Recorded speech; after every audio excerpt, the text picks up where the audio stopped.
And we're live.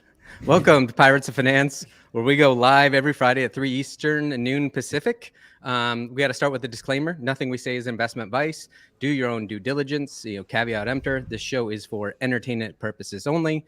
We've got a lot of kind of different things we want to tie in together during this episode. So, Corey's had some interesting tweet threads, especially today. So, Corey, I want to start with one that maybe, for people, we keep circling back to this idea of futures often, and you and I talk about it, quite frequently on the show. But one of the ones you had a tweet thread about today was when you're having Treasury or bond futures and what, maintaining your maintenance margin. Try to say that 3 times fast, in the face of these moves in bond markets. So maybe, start at the beginning, like give a kind of overview of, part of what we'll get into later is, we're going to talk about this book, The Rise of Carry. We're going to talk about your and Resolve's guys, your paper on return stacking. But part of that is capital efficiency. And the reason that you and I love futures and options is for the capital efficiency. But the capital efficiency is very different in futures from what people are used to with margins or performance bonds and maintenance margin. So kind of let's walk through your tweet thread about maintaining your maintenance margin on your bond positions. Yeah. So maybe just we can back up, Jason, before we even go there. Like we can just say, what is a futures contract, right? Because I don't want to make assumptions about what people who are tuning in know and don't know. So a futures contract is an exchange traded derivative. And what it typically does is there's going to be a settlement date at which point the seller of the contract has to deliver some sort of financial or physical good. So, for example, you probably often heard about, the price of oil and oil futures. Well, when you buy a contract, you're basically agreeing to take delivery of oil at a future date at a certain price. And the seller of the contract on the other side is agreeing to sell you that oil and will deliver it to you. Now, it doesn't mean you actually have to be an oil producer to sell futures. You can be a speculator and just make sure you get out of your position before that actual settlement comes due. But you may remember back in 2020 when oil futures went wildly negative, which seems quite odd given where oil futures are today. The reason was because no one could actually step in and take delivery of these barrels when the front month contract went negative right before delivery was due. And so there was an actual like real world economy issue that was happening that was affecting the financial markets. All right, so back to futures then. Why do they create capital efficiency for us? Well, let's say I wanted to buy a Treasury bond, and a 10-year U.S. Treasury bond was trading at $100, and I wanted to buy it. Well, I would have to come up with $100 to actually go out and buy that asset. But what if I instead, Jason, said to you, you know what, let's make a deal. We both want exposure. I want to be long and you want to be short. And so what we're going to do is at the end of every day, figure out how much that Treasury bond went up and down. And if it went up $1, then you pay me. And if it goes down $1, I'll pay you. And so in that sense, I get full exposure to the movement of that Treasury bond. But I don't need to have the full $100 to buy the asset. I just need enough money to cover that daily movement. And without getting too much into the complication of how futures are priced, that's basically where this leverage and capital efficiency comes from. Is you and I are both agreeing that you're going to give me an asset in the future, I'm going to take the asset in the future, and in the interim, we're going to have these little cash swaps that true up the price. And so I only need to put a little bit of capital forward to get full exposure to the change in price of that asset. And so if I want millions and millions and millions of dollars of exposure, I might only have to put up a couple $100,000 in capital to cover those daily movements. So there's a couple of things I want to kind of pull out of there. And that's why, a lot of people are scared of futures markets because of that implicit leverage, right? But that doesn't mean you need to lever it up. Like you could de-lever the position as well. It's you to attenuate how much leverage or margin you want to use. Like you could go fully cash positioned if you wanted to. It's up to you. But like we're talking about using this in a capital efficient manner. And so, for example, it's also dependent on the contract you're trading and its volatility. Like for example, if you're trading E-minis, which are represented the SPX or the S&P 500, a lot of times that maintenance margin can be as much as like 5%, right? Sometimes when you're trading treasuries, it can be as little as 1%, just because of the daily moves are so small. And then what we're really doing at the end of the day is we're thinking about what's the drawdown of that position. We have to make sure we maintain enough capital base for that, for a drawdown over a day or a few days, depending on how frequently you want to make margin calls. And at the same time, your prime broker, introducing broker, your FCM, or the clearinghouse could change the margin requirements. And that's what they tend to do. As volatility picks up, you can have an increase in margin requirements. So like if the maintenance margin on the E-mini was like 5%, it could change to 10% or 20% as markets become much more volatile. They want people to put up more cash collateral, because now we've widened the distribution of returns that can happen on a daily basis. So you just want to make sure people's capital are covering it. So going back to the example, I think I said that, sometimes treasuries can be 1%. That's kind of like what you're looking at for your maintenance margin. And that allows you to get that super capital efficiency out of treasuries. But as treasuries been moving this month, like how have you maintained those positions? Yeah, so treasury futures and treasuries in general have been very, very volatile. So as you point out, what happens is that I mentioned most futures are exchange traded. So the exchange is managing how much margin people have to post, how much collateral they have to have, right? The exchange is trying to make sure that everyone has enough money posted to make sure that they can cover these one-day moves, so that no one is sort of left naked on half the trade, right? Because every contract has a buyer and a seller. If one side blows out, the other side doesn't get the exposure, and actually the exchange will cover that. And so they're trying to prevent these sort of issues, and so they're managing how much margin everyone needs. You saw back in March 2020, the amount of margin required went way up for treasury futures and futures in general, but treasury futures as well. Not nearly as high as it was in 2008, but it took a big leg up, and it hasn't returned to pre-pandemic levels. We did see it come down a little, and then in 2021, later half of 2021, it started to pick up again because rates fall picked up. And as interest rate volatility picked up, treasury bond volatility picked up, and so we saw an increase, but it's still pretty low. It's still like, I don't know, 1.6% or around there. And we are starting to see daily moves in the market. Like today, for example, the 10-year US Treasury is down about 1%. So if you're a buyer of treasury futures and you only posted the absolute minimum maintenance margin, you are almost entirely wiped out today. And so the question becomes, from a manager's perspective, if you're managing money, this is a great tool for creating capital efficiency. You only need to put a little money forward to get the full exposure. But you have to be aware that managing the margin is now part of your job. And it's a non-trivial question as to how much cash you should have and how you should think about managing that cash on an ongoing basis, and what sort of shocks you want to be prepared for.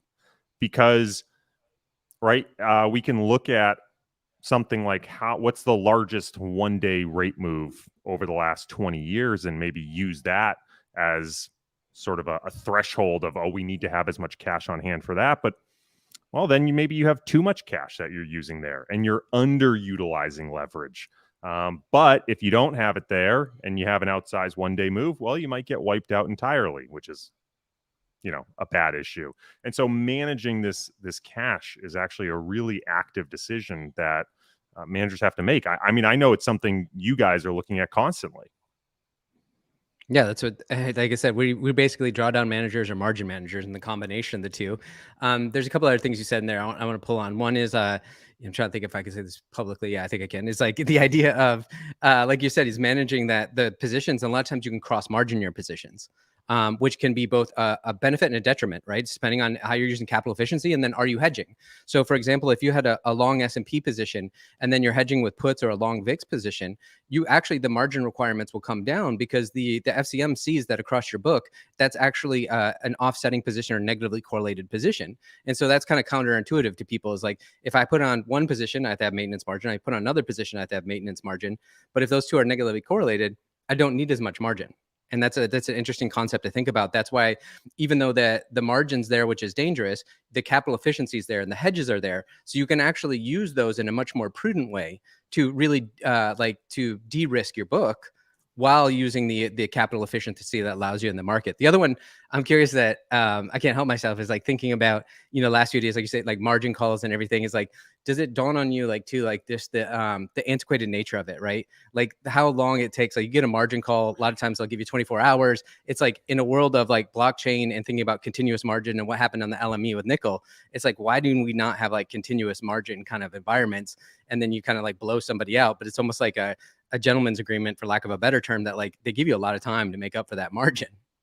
Yeah, it is pretty crazy. I mean, to piggyback a point you made about having offsetting positions and being able to cross collateralize, that can go against you as well, though. So, for example, if you were using equity as collateral for, say, a Treasury bond position, and then in January, equities and bonds were going down at the same time, right? Now you're going to have an issue of, okay, your collateral is losing value at the same time you need more collateral. And that's how these things can actually start to spiral, because to come up with that cash collateral, you're then going to have to sell equities, right? And so that's how you sort of get these like margin spirals, and you can create these situations where all assets tend to correlate to one. There are other scenarios, though, like what we run, where we cannot use assets as collateral.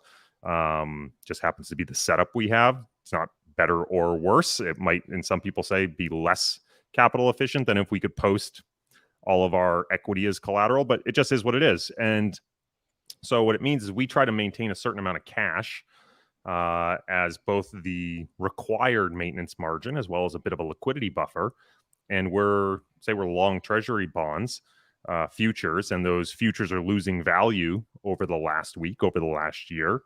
Well, that maintenance margin is getting eaten into, and our liquidity buffer is getting eaten into. And so we have to keep refilling it, which requires us to sell equities.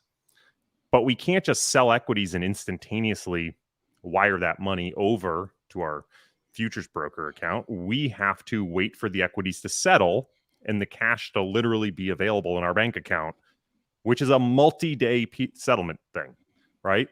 And so what we have to do is sort of forecast multiple days in advance. It's not just about what's the worst one-day move that can happen now. It's about what's the worst 3-day move, because that's how long settlement takes. Or if you're really being conservative, you have to assume there's going to be an operational hiccup. Like you go to sell or you go to wire and the bank doesn't see your wire notice and it doesn't send it in time. So you might then say, I need this to be like actually a 4-day move or a 5-day move. That sort of shock. Like, what is the worst 5-day move that can happen? And maybe that's how conservative I want to be, so that as that starts to get eaten into, I can sell off some assets and have the time to wire the money over.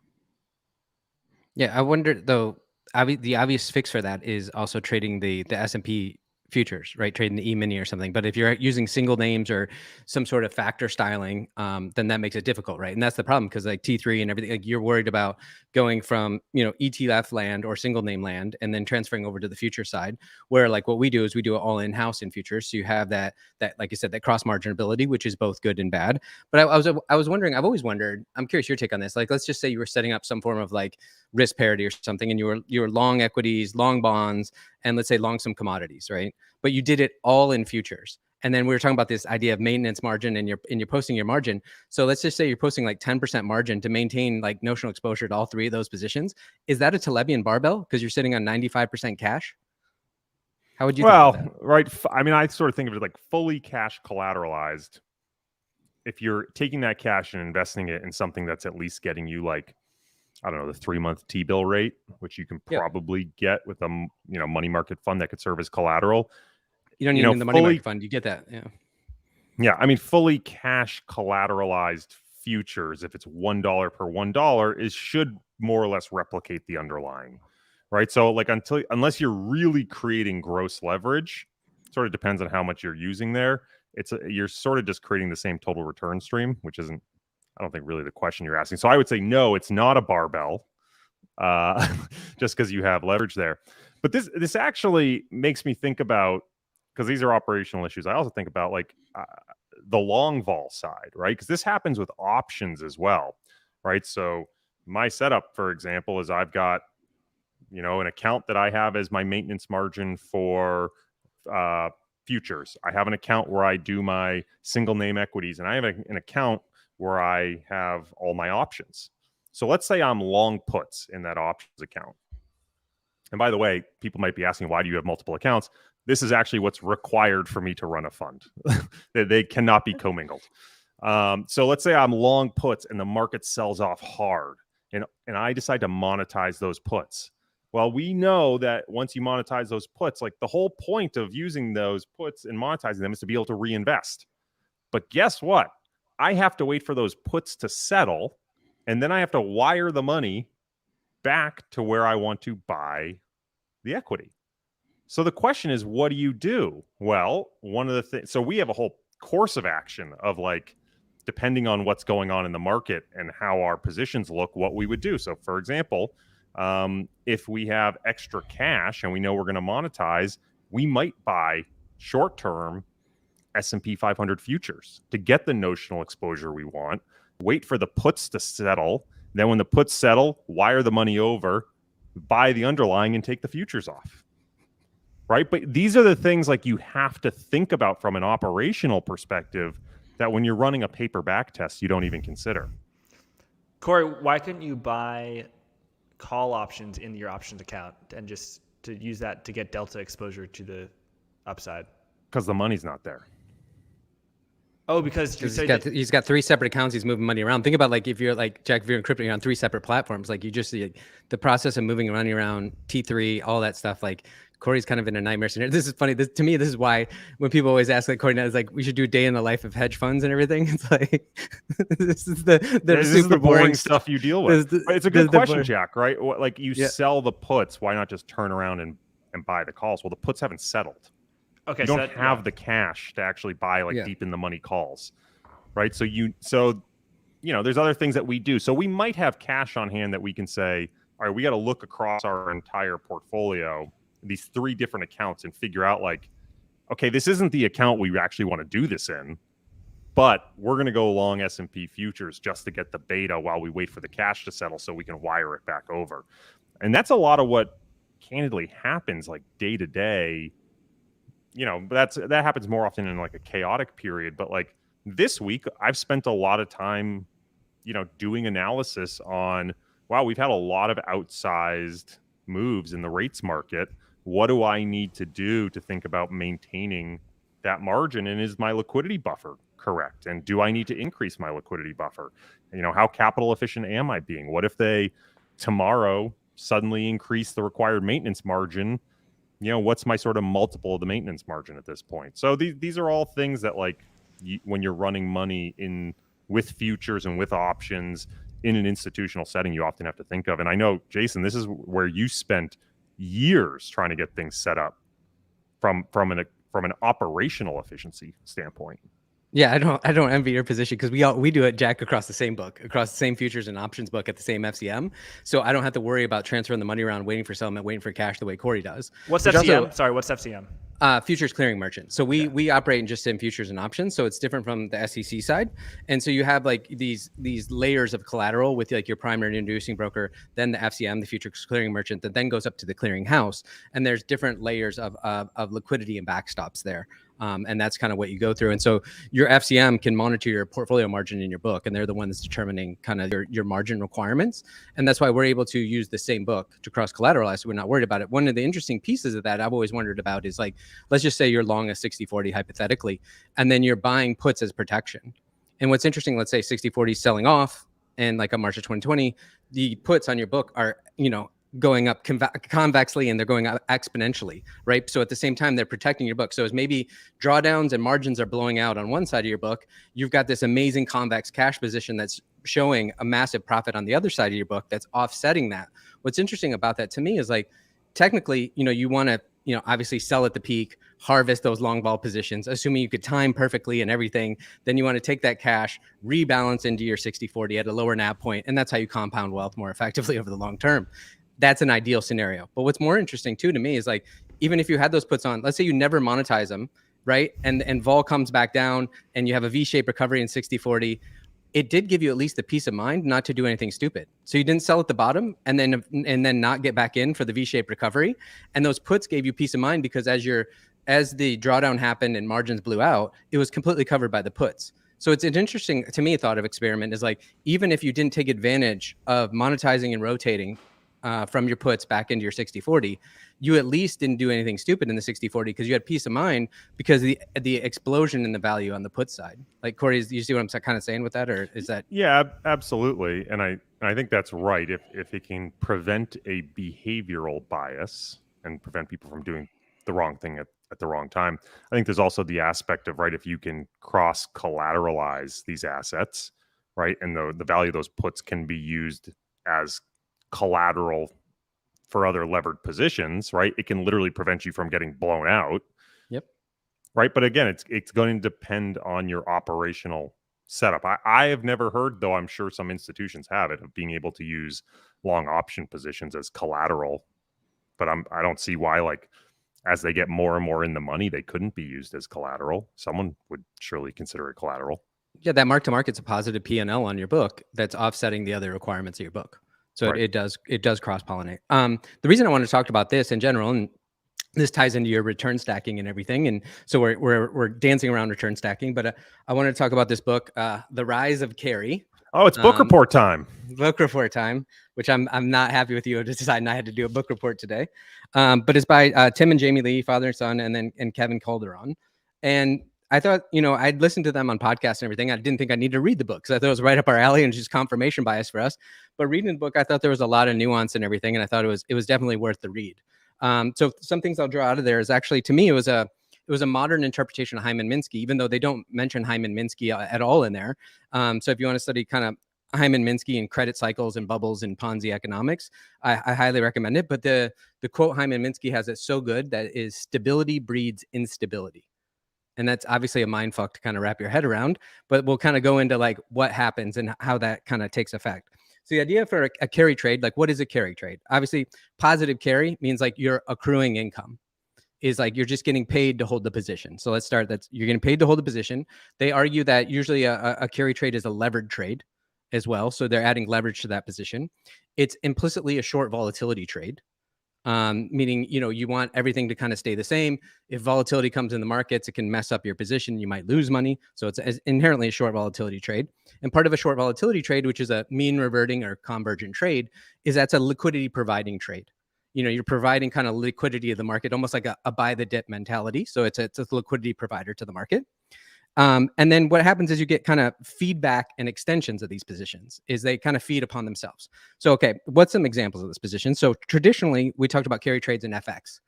And so for an example, let's just say you're going to borrow in a low interest rate currency, and then you're going to get the returns from a high interest rate currency. So let's just say the US rates are 1% and Turkey's at 10%, right? So you're going to borrow at 1% to get 10% from the Turkish interest rate position, and you're netting 9%, right? Now, no arbitrage conditions would say, the currency is going to fluctuate, inflation, current account deficits, all of that is going to maintain that 9% position is going to get eaten away by the FX moves.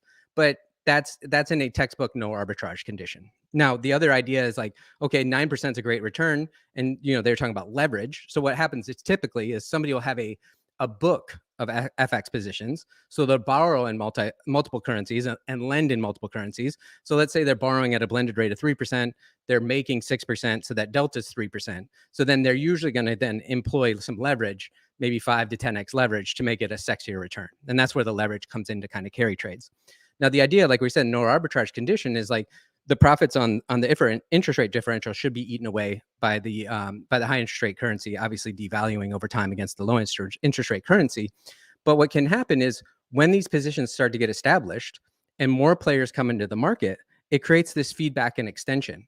So you're not seeing that arbitrage converge. It's actually expanding a lot of times as money's flowing in, because it's a subject of flows.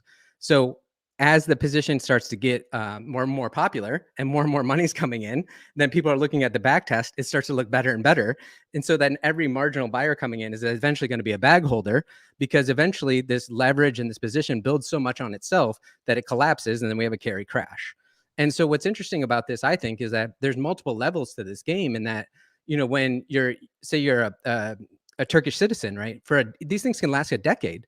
and you think my country's crushing it, right? We have all this capital inflows, it's going into infrastructure products, housing products, mortgages are blowing up. Our GDP is expanding like crazy. Like we're crushing it. Like the Turkish economy is booming, GDP is booming, but it's just a function of carry trade, right? It's Western hedge funds and other market participants that are just kind of blowing up this position. But then as the position goes on, that margin or that delta comes down lower and lower. So then people are going to lever up more and more.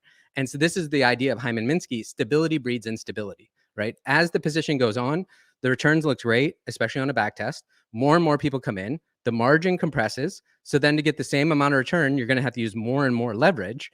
And so eventually it collapses in on itself. It creates an air pocket in a Minsky sense. So that's the idea of carry trades in general. And then, like I said, one of the pieces to that was implicit short volatility.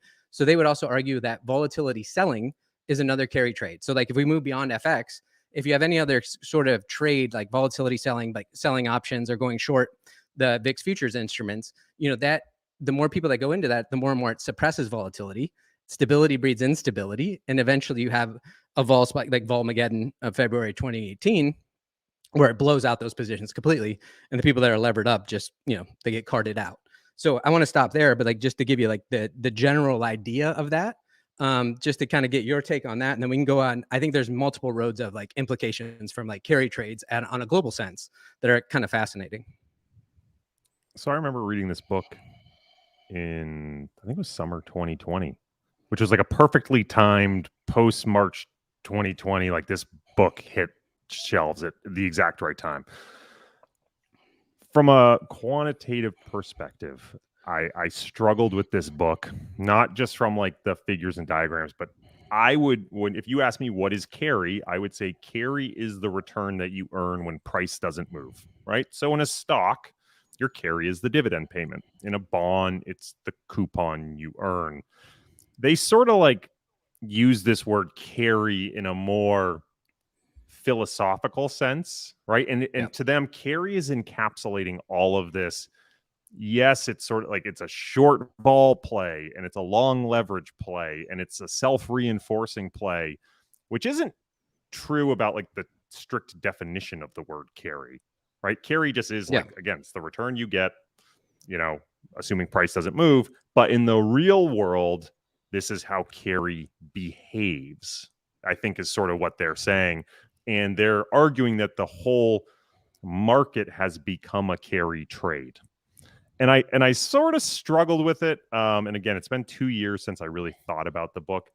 But they tried to use those sort of like framing as if I recall correctly, the framing of short vol, long leverage, self-reinforcing is like an all-encompassing philosophy for what's happened to the market. Is that right? Yeah, I think that's fair. I think, like you're saying, it's much more philosophical.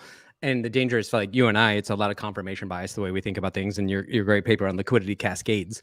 But at the same time, it's kind of the way we build a book internally is like from a 30,000 foot view, we think every trade is either implicitly short vol or implicitly long vol, right? And so then do you break down the world? Like, are we in a world that's just either risk on or risk off, liquidity or illiquidity, convergent or divergent trades? The thing I think about that was interesting too about philosophically is they started talking about the moneyness positions, right? Like, so as the world goes in, like you're saying, philosophically goes into a carry trade, the idea of moneyness changes from actual cash to then like money market funds to then bond funds to bond ETFs. It's like as the stability and the volatility suppression carries through year after year after year, we start to expand the distribution of moneyness and what we think is money good. Until I thought crash, that was right? a really fascinating concept. I just want to address a comment really quickly from Pez Lepton, who says that Jason's the quickest tongue on the tube. I could not agree with that more. I often sit here listening to him going, my brain's not fast enough to actually understand what he's saying half the time. And I think he gets very frustrated with how slowly I talk. He just wants to put me on fast forward. But it's not going to happen, Jason. Well, the other thing I've noticed, by the way, you never take a drink during this entire episode.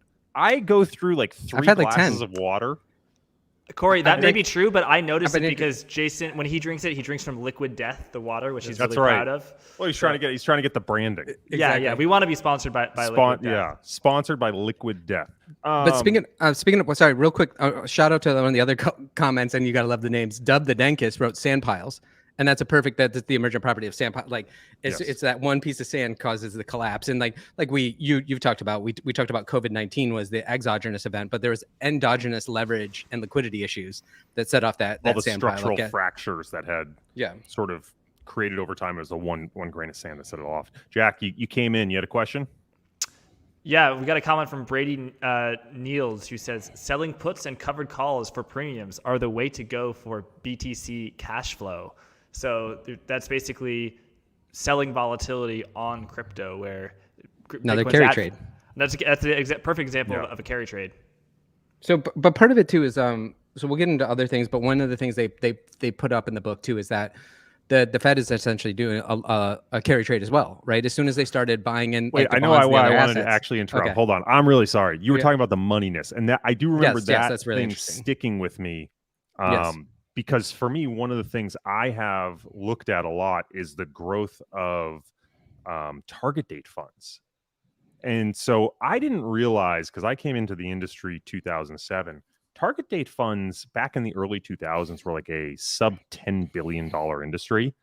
And the Morningstar report just came out. Target date funds are now a $3.5 trillion industry.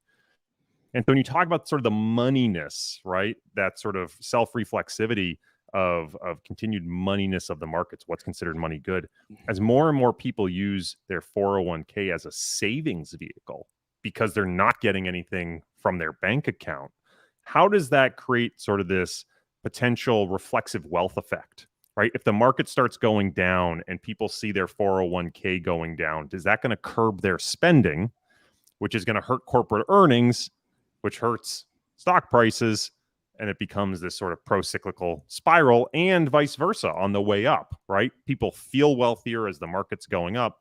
Now, I recognize that the investment, sort of the investors who have a lot of money for whom this affects are a different cohort than the average day people, but there's still a very large number of people, white-collar workers, who have transitioned their savings from a bank account to a 401k. And I think that's a very interesting phenomenon that's happened over the last, 15 years.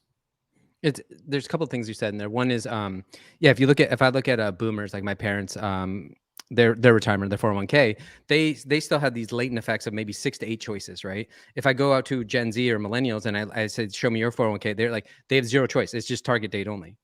So that's right. what you're saying, that growth is actually just that function of like regulatory capture. It's like, it's interesting. Every Gen Z I've asked, it's like, they don't have a choice. It's just one choice, and it's a target date fund that's based on their age. And it's really interesting how that grows. And as you know, regulatory capture with BlackRock, Blackstone, Vanguards of the world, making sure they get that sweet target date money. And this was in the Morningstar report, the average allocation to equities. Jack, you're really throwing me off coming in and out. The average allocation to equities, the median allocation to equities in these target date funds has actually gone up over the last decade by several percentage points.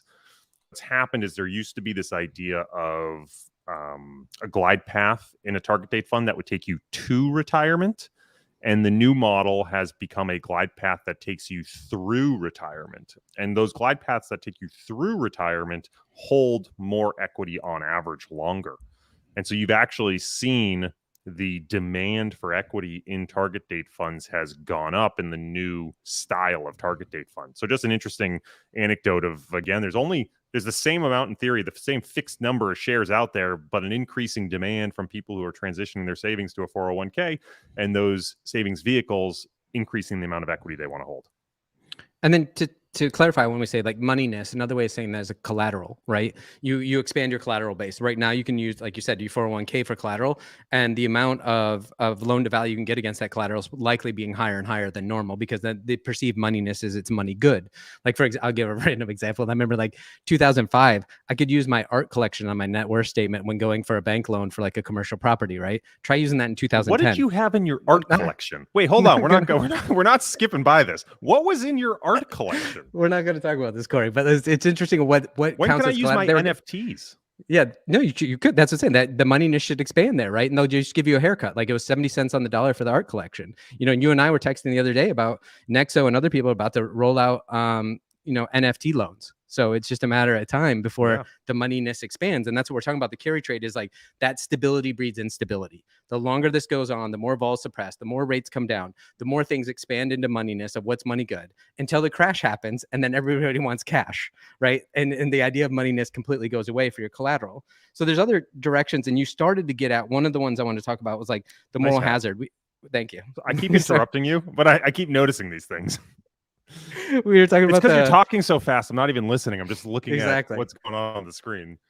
I brought up before the last time you interrupted me, the idea of the moral hazard of the Fed, right? Like the Fed is one big carry trade, right? Because they have, zero cost of capital. And if they're buying, assets in the market, then they have that carry. And, I think during certain quarters, it's like $100, billion, whatever the return has been. And people are like, that's amazing. It's like, yeah, it's one big carry trade. But part of that is, like you said, about the rich get richer is the idea, like, that crypto people are well aware is like Cantillon effects, right? The closer you are to that spigot, the better you're going to do. And the idea is, if you're a hedge fund or other financial, market participant, and you have the collateral and the ability to take on these massive carry trades, and then the carry crash happens, and then the Fed's going to step in as a backstop, as the lender of last resort, and basically socialize the losses to make sure you're still money good on those. So then you can ramp them back up. Is the people that are closer to the spigot, closer to those low interest rates that can have the delta on the carry, are obviously going to create a wealth gap. And that's what carry does over time. The longer carry goes on, the more you're going to create a wealth gap, at least an asset price inflation. Yeah. So I don't think the Fed's necessarily stepping in to bail out crypto people at this point. Right, but that you don't know how, once again, it's a function of size, right? If I own the bank, it's $1 million, it's my problem. If I own the bank $1 billion, it's the bank's problem. So it's, a function of size. It depends on, votership and function of size. The other one there's two other pieces I want to talk about in this. One is the idea of Goddard's law, that, when a measure becomes a target, it ceases to be a measure, right? And so we've talked about this with volatility, right? So volatility went to a measure of variance on assets to now a volatility that went to a player on the field. And then some would argue that volatility has become the field. So it creates this really perverse feedback loops. And some of they're talking about with carry trades being short volatility is basically they're saying that the S&P now has become the market. So historically, S&P was a proxy derivative of the economy. But now their contention would be now it's the tail that wags the dog. And the S&P, due to S&P options, VIX, et cetera, that measure of volatility on the S&P, that the S&P and the VIX are measures of liquidity and volatility for the entire world now. And so if you have an actual drawdown in the S&P, that is the recession, because the feedback loops that cascade out of that can change the credit markets for even individual mortgages is an interesting a way to think about it. And I'm curious if you agree or disagree with that. So I think this is where I was like, okay, this is a step too far for me. And I think I even went back and forth with the authors a little bit, because I was like, I don't understand how you're leaping to this. The S&P is a carry trade, right? Again, from a strict carry definition, there is carry, the dividends, but like their idea of what is a carry trade, where it's self-reinforcing and it's levered and it's, like it to me was a little, I didn't get it. Just candidly, I recall being like, this just seems like a leap too far. I'm curious as to what your interpretation of like why they called the S&P a carry trade. Well, I'll say two things about that. One, I think they weren't saying the S&P is a carry trade. More like vol or variance on S&P is the feedback mechanism that affects now the economy overall. Because if we see a drawdown and a rise in volatility of the S&P, the way the Fed and central banks and everybody and politicians step in is a reflexive feedback loop that then changes credit markets that affect Main Street. Got it. Right. So that's a charitable interpretation. Yeah. So instead of financial markets tracking economic markets, the increased moneyness of financial markets has now a very profound feedback loop on the real economy. Yep. Going back to the idea of moneyness, collateral, rates, credit, et cetera. Yeah, that's the kind of feedback we're talking about. But to challenge you a little bit, I'm curious to how you think about this. Yes, I agree that the idea of a classic carry trade, right, involves leverage and all these other things we talked about. And that's why you would say the S&P doesn't count. But I was talking to your homie Rodrigo the other day about the idea of, thinking about global total portfolio solutions and different asset classes is essentially there's only two ways to make money. and they both boil down to carry, and that's either equity or debt, right? So it's either, stocks or bonds are the two ways to make, just hear me out, philosophically carry. It's not levered and all those other things. But then the other things that we do are just a hedge when you have carry crashes in stocks or bonds. So you'll have decades where stocks or bonds are a great way to carry, but then you're going to have a carry crash in either of them. So you need the offsetting hedges for when times get tough. All right, so play that back for me. You're saying stocks and bonds are the only two assets in the world. This is equity and debt. That's how you make money. Okay. So what if I said there's evidence of a commodity risk premium? Is there? Well, it depends. There's a lot of people that argue that wouldn't. It depends which author you read. How would commodities not be an asset, Jason? How could it only be equities and So debt? this is what I'm saying. Like, this is an interesting. This is like, we're talking broad 30,000-foot view philosophical. Is that the only ways to make income or consistent income is a form of carry trade, which you're going to get from equity or debt, providing debt. Commodities are a zero return asset class, like Corey said, depending on who you read. But the interesting thing is you can use long volatility or tail risk to offset when you have a carry crash in equities. And then you can use commodity trend following to offset when you have a carry crash in debt. So when deflation becomes inflation. So it's what I was talking to Rodrigo about, is that's the idea, is like you have these two asset classes where people make money. And then you have these times when they're extremely left skew. And what I mean by left skew is they make a little bit of money, a little bit of money, a little bit of money, and then they have huge crashes to the downside. That's left skew. So both of those asset classes have left skew. So if you pair them with things with right skew, that's how you survive. And so it's more about, like I said, taking a, playing with words and using, a poetic license philosophically, is that the only way to make money is in equities or debt, but then they have enormous left skew to them. So what do you do about that in a total portfolio construction sense? By the way, I know I saw Adam Butler in the comments earlier. I'm sure he's pulling his hair out listening to us right now. I'm sure he has so many thoughts. I'm sorry, buddy. If there's a way to get you in here, I would. Oh, he's just yelling at the screen like the old man yells at clouds. Exactly. Yeah, I don't know. I'm sort of struggling here with this philosophical concept that stocks and bonds are the only way to make money. I guess from a traditional asset class perspective, they are sort of the core betas, right? And we can debate about commodities. There's people who come down on both sides, and spot versus futures is also different. Like whether spot commodities have a premium versus the futures, like an embedded futures premium, is a whole area of literature debate that probably shouldn't get into. Because I haven't read up on it in a while. And part of that is, and speaking of Adam, part of that is there's carry in commodities, right? If you can use term structure carry, so this is where you can branch out beyond FX, is there's a lot of other forms of carry based on term structure, and that's what vol selling is, especially in VIX. It's a term structure play and roll yield. So there's also, you can way to diversify those carry bets. I mean, you're still going to have carry crashes, but as long as you're diversified in a lot of instruments, it's a way to mitigate that. The point I was going to make is there's ways in which you can create synthetic betas. Right. So like commodity carry roll is one of them. You can do spread bets that are going to have carry properties to them potentially that aren't your traditional equity and bond beta necessarily. So I don't know if I fundamentally agree with this idea that like equities and bonds are the only way to make returns. Maybe they're the only way, like the traditional core asset without creating a synthetic asset. I've got to sort of think about that one, but I'm not sure I agree with the concept that those are your building blocks necessarily. I pulled this one out of my ass while talking to Rodrigo the other day. So it's like, as we normally do. I'm just testing it out on you guys now in public, which is never a great idea. It's like public math. By the way, Adam did comment, commodity carry offsets carry risk in debt and equities. Carry in different asset classes are uncorrelated. Well, there you go. There you go. You get Adam's take. The last thing I want to talk about in this that I thought was interesting way to relate carry as well is, well, let me back up for a second before I get to that one. The idea of carry crashes, right? That what I thought was interesting is in an individual asset class like FX carry, or let's just say going back to the USD Turkish lira trade, is that may go on for a decade and then you have a carry crash. So like let's just say once a decade you have carry crashes, just rough heuristics, right?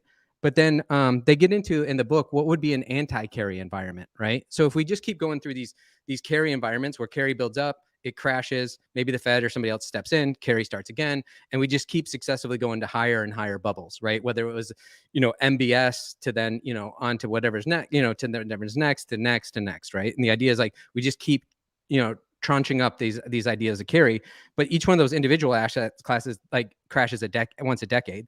I wonder, they said, an anti-carry environment, what would that look like? And their contention was, inflation or volatility and inflation break evens. The idea of inflation can create an environment where you have an anti-carry kind of environment, and that can last like maybe a decade, like we're talking 30s and 40s to 70s going into the 80s. And the idea also is in that inflationary environment, if you have the volatility curve, the VIX curve going to backwardation, you could, in those anti-carry environments, now you're getting positive carry from being long volatility. So that's what people aren't used to as well. But that usually typically means a terrible environment, obviously, for stocks and bonds. But what I was just curious thinking about, though, is on an individual instrument level, you're probably going to see a carry crash every 5 to 10 years. But I wonder it's almost like a jubilee level across all carry as that builds up. Do we see those crashes like once or twice every century, and it takes like a decade to clean out like the detritus? Well, Jason, sorry, Jason. Jack keeps trying to get in here. It sounds like, Jason, you have a long-term debt cycle theory, but you just don't want to call it that. Well, but actually, Jack, I was going to say, right, we're sort of splitting the financialized asset versus the real economy here, right? And we're talking about these financial assets going through these cycles of 10-year and then crashing. But I wonder if like the real sort of jubilee scenario requires the economic crash to drag down all the financial assets, right? Can you sort of play whack-a-mole in the financial assets until the real economy and the financial economy are no longer reflective of one another, right? And it all just sort of comes crashing down. Yeah, like everybody screams about like the Gini coefficient of wealth inequality, but the thing that solves that is markets, right? And that's what they're saying, that stability breeds instability, is these crashes are what resets it, right? Like look at the Gini coefficient in the 1920s. It's completely reset by 29. Everybody's calling for politicians to do it. The idea they'll do it with a stroke of the pen is insane. It's actually markets crashing that tends to reset the wealth inequality. And then you tend to, out of those, crashes, then you have the Phoenix-like rise of labor versus capital that goes on a run for a while before carry picks up again. Are you tying together Ray Dalio, fourth turning, right? I'm not tying together anything. You're bringing this all into one big Jason theory. In a neat little bow. Yeah. Corey, I know what you're doing here. And just so the audience knows, Corey knows I can't stand Dalio or the fourth turning. So he's just trying to get me upset to get me off my game. I don't know. This is what it sounds like to me. I want to talk about one of the last things I want to talk about, though, and relating to another thing. By the way, I am not talking about anything philosophically. This is my synopsis of the book to give us talking points. Just to put that caveat in there, is how this ties into Brent Johnson's dollar milkshake theory. And apologies to both the authors of this book and also to Brent Johnson, because I'm going to, bastardize all of their ideas and probably not present them in the best light possible. But, the idea with the dollar milkshake theory is like, we don't know the size of the Eurodollar market. Like in any third world or emerging market economy, any business can be borrowing in dollars because they have a lower interest rate, and then they have to pay it back in their local currency. And we have no clue the size of that. But what we've seen when we do have these global dislocative events like March 2020, we start opening up the liquidity and swap lines to those other central banks so that they can redistribute that risk locally through US dollar liquidity and swap lines. And so that way those people can either extend and pretend on the debt or write down the debt or figure out ways out of having that, absolute default against local currency as it crashes versus their US dollar loans. And so I'm really wondering is like, part of that is what we've had recently, and I see it a lot in the crypto markets, is the idea that people talk about the weaponizing of the dollar, right? And it's been interesting to me that seeing that people are saying, this is showing what we did with Russia, that this is the end of dollar hegemony.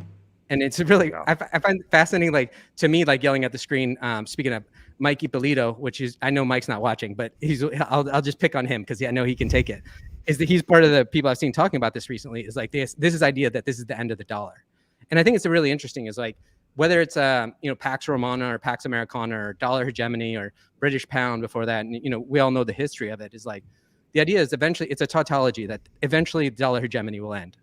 But thinking you can call the timing on it is insane. right? Like, so it will end, but we don't know if it's another 100 years. And so what I think is interesting is, to me, and maybe it's what the channels I watch are, they've been basically everybody saying that by flexing on Russia, this is the end of the dollar. And I can't help but think of the opposite of that, is like, by flexing on Russia, we're showing the strength of the US and the US dollar. So this is just going to prolong the dollar hegemony, right? It showed like China that attacking Taiwan is a terrible idea. So I'll equate it like more simplistically, is like, it's the idea of parents and children, right? Like, as children, we think we live in a democracy in our household till we do something stupid. And then the parents flex on us, they ground us, and we realize who's in charge. And then we pretend to go back to a democracy. So is this a scenario where the US flexed its might, showed that it could cut off all access to any sort of, treasuries or collateral, and then moving forward, everybody's going to mind their P's and Q's for the next several decades as the dollar hegemony continues? And like we're saying, because we don't know the size of the Eurodollar markets, we don't know how things are priced and everything else.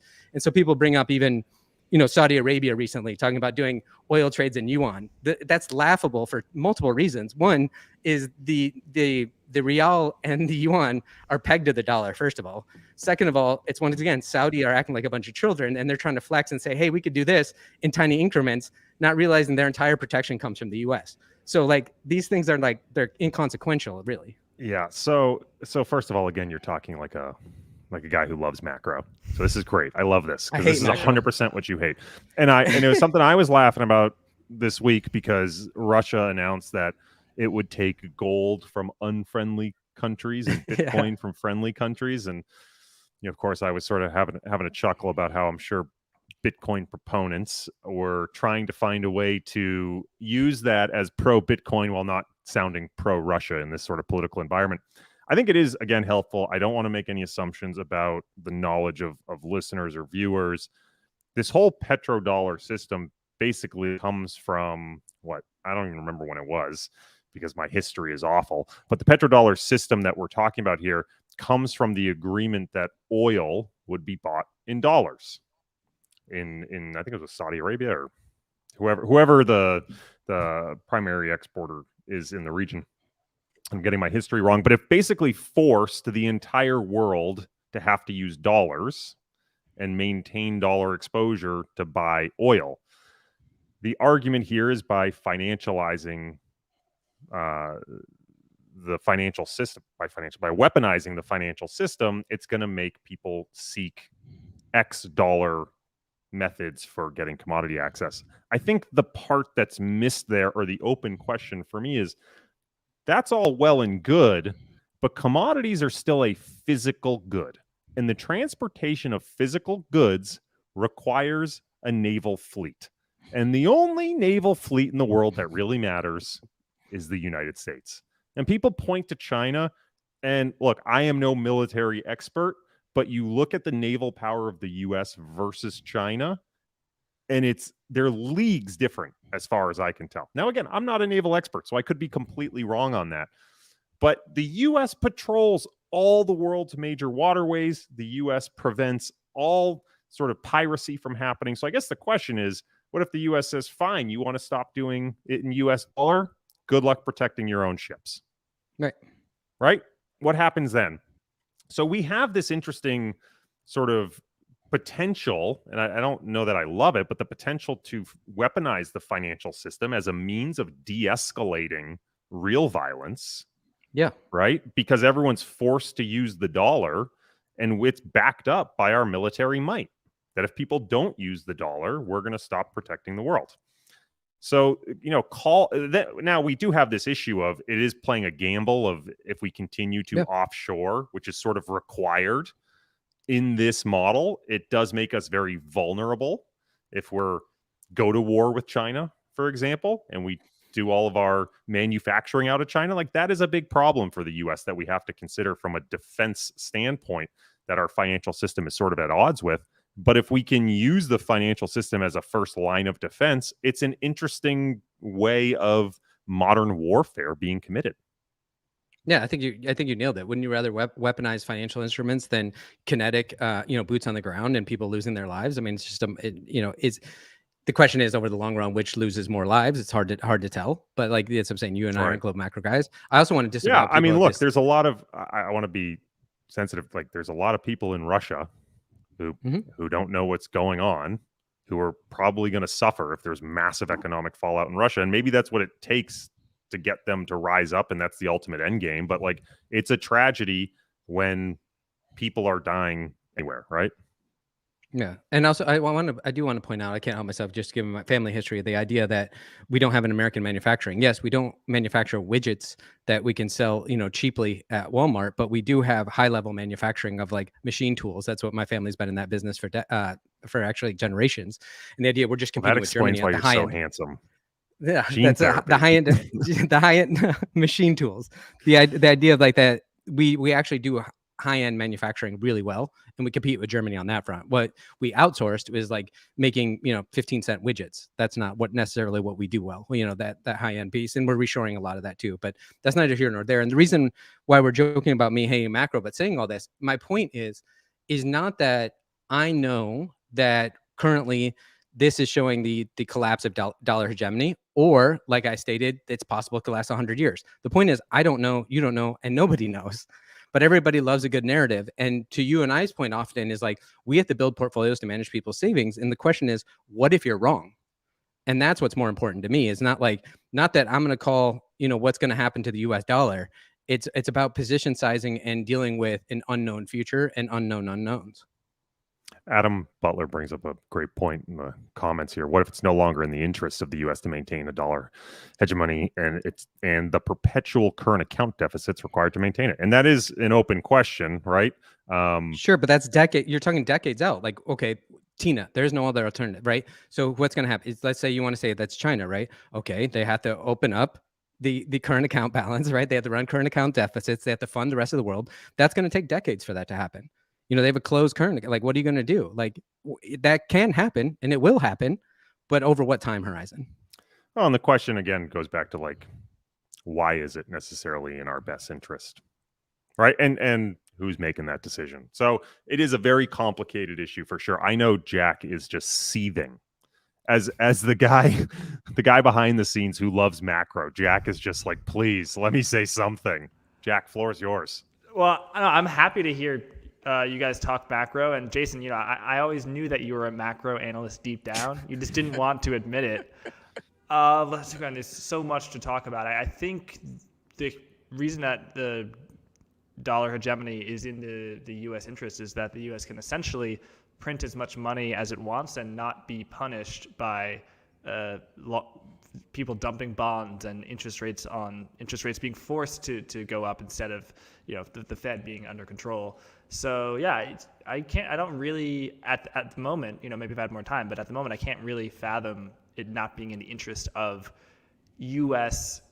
capital financial politicians. Now you can say it's not in the interest of American people because we run these perpetual current account deficits, meaning that we essentially have to export jobs to other nations, and that's not good for the bulk of citizenry. I can find that convincing already, but I think on a financial sense, I think the U.S. benefits immensely from dollar hegemony.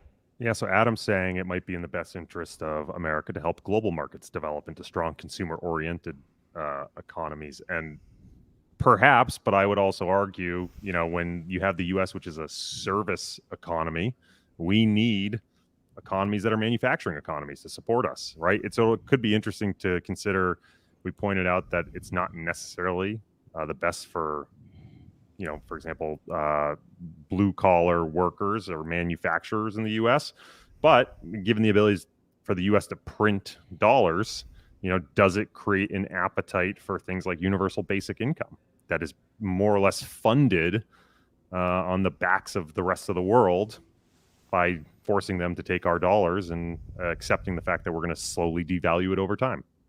Right. This is what's interesting to me is like you go through Ray Dalio's work and he talks about these cycles that repeat and repeat and repeat, and they probably repeat for a good reason.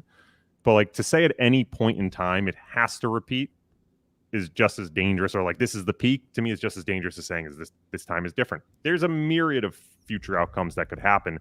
Never in the past has the world looked like it does today, as far as I'm aware. So Adam Butler says they can't print dollars and maintain a dollar hegemony. They're mutually exclusive. I'm interested into why Adam thinks that's the case. I think that the U.S. has been running a current account deficit for about 40 years now. And then that's on the fiscal side, which is what really matters. If you really want to talk about trillions and use the T word, I mean, the central bank, the Fed, has printed trillions of bank reserves to bail out the financial system, and the dollar system is still intact. So yeah, well, a couple of things. One, it's unfair for us to have this debate with Adam when the comments. We should bring Adam on. So that's one thing. But part of it.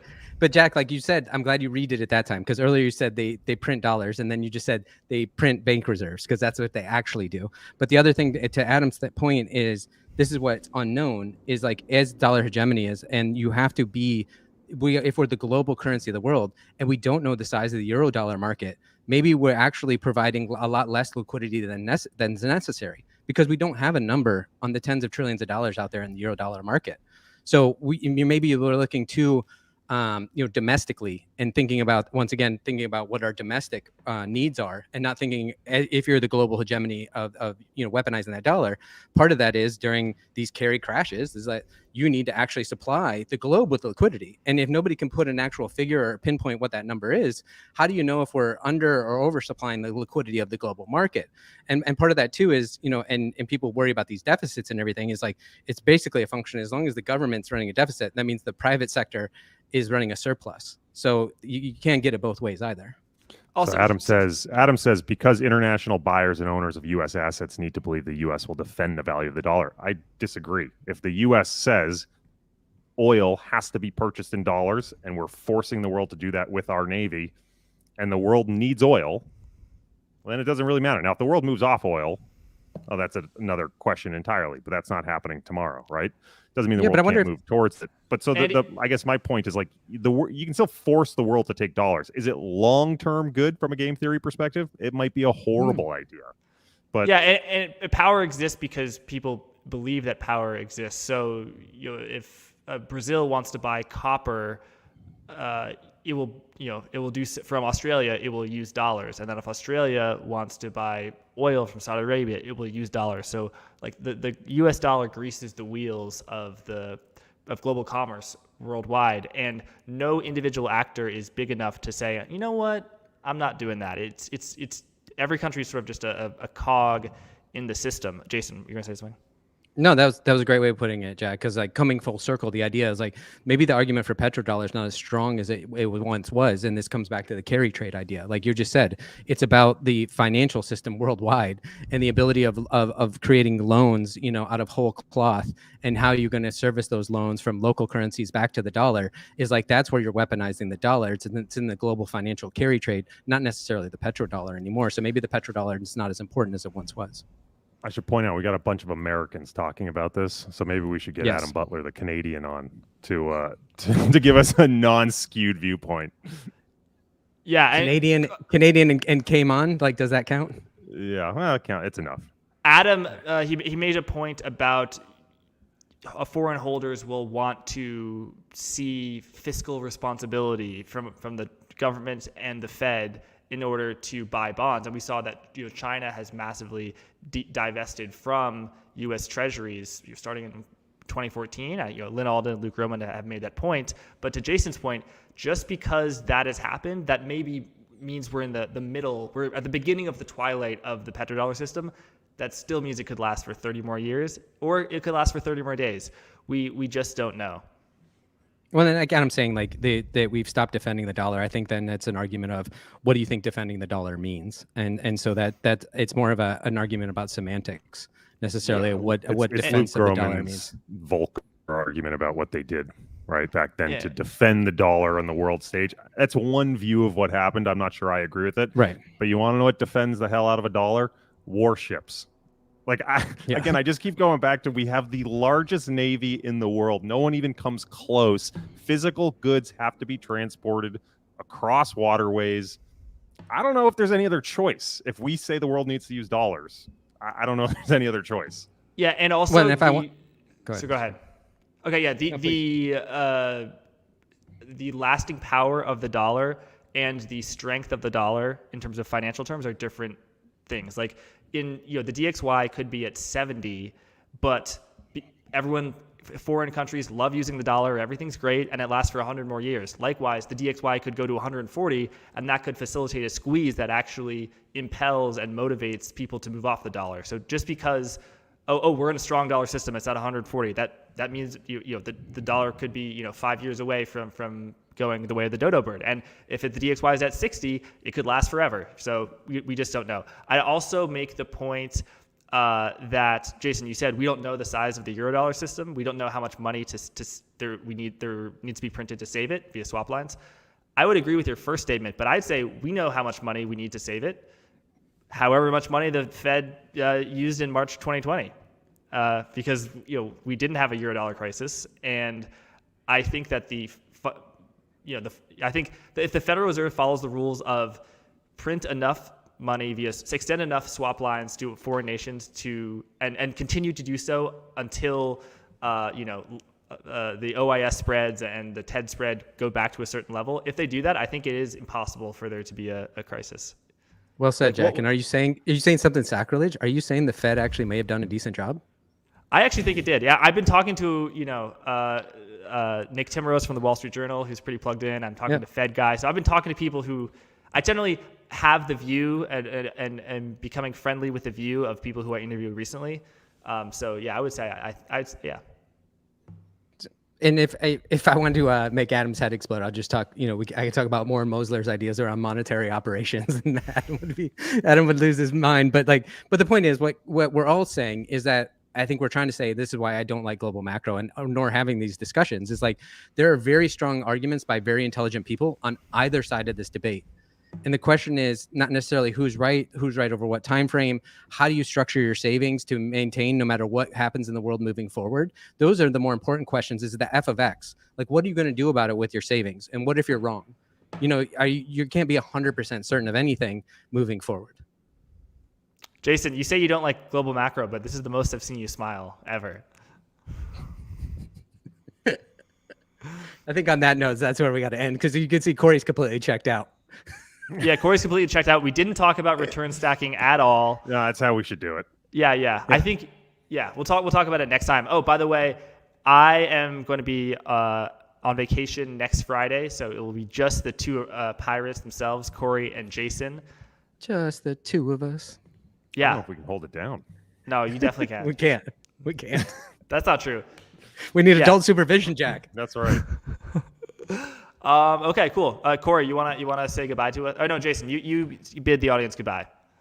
Well, first of all, I want to say the comments were robust today, probably because we were talking about global macro. This is why I don't like talking about global macro, but I appreciate the comments. I appreciate everybody being on here live. It was there was amazing comments today. Adam, shout out to Adam. We got to get Adam on one of these days. And shout out to everybody that made a comment. We do appreciate it. We appreciate you taking your most precious resource, time, that can't necessarily inflate away, and using that to watch these three idiots talk about global macro on a Friday afternoon. We'll be back next Friday. Like Jack said, we're live every Friday at 3 Eastern, noon Pacific. None of what we say is investment advice. This is for entertainment purposes only. Check us out. Jack, are we finally getting on audio on podcasts, or what's our CTA? Yes, we are. So hopefully that'll be coming out on Blockworks. Otherwise, thanks for home at Blockworks. We appreciate everybody subscribe being to the here. YouTube channel. Follow Corey on Twitter at C. Hofstein, Jason at Jason Mutiny. I'm at Jack Farley 96, and follow Blockworks on Twitter at Blockworks. Thank you, everyone, and have a great weekend.